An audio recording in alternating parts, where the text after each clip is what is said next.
No one can truly understand what is God's plan. But whatever is His plan, that is the best plan. And we need to learn that He works in miraculous ways, that He works in mysterious ways. And how does He work?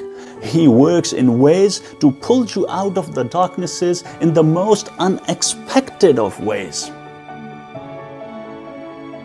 There was this boy who was stuck in the darkness, literally in the pit of an abandoned well in the middle of nowhere.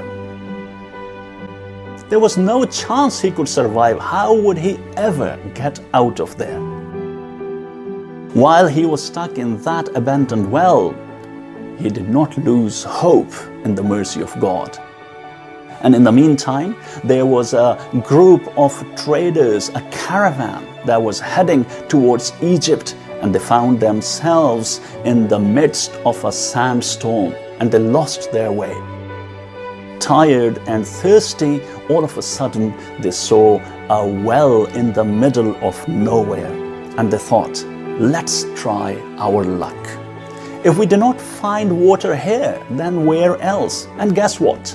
It was exactly the same well where that boy had been stuck for 3 days and nights. And those traders pulled that boy out of that darkness, the darkness of that well, and saved his life. And who was that boy? And you know that.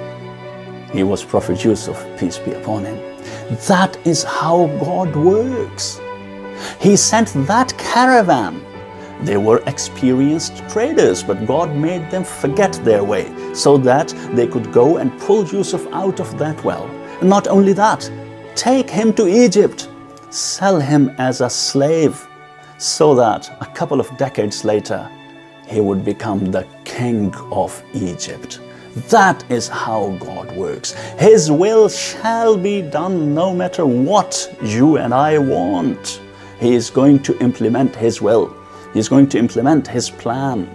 So if we learn to trust in God, even in the most difficult circumstances, He will send someone to pull us out of the darkness. He will send someone who will show us the light. He will send some caravan into our lives too, only if we learn to trust in God's plan.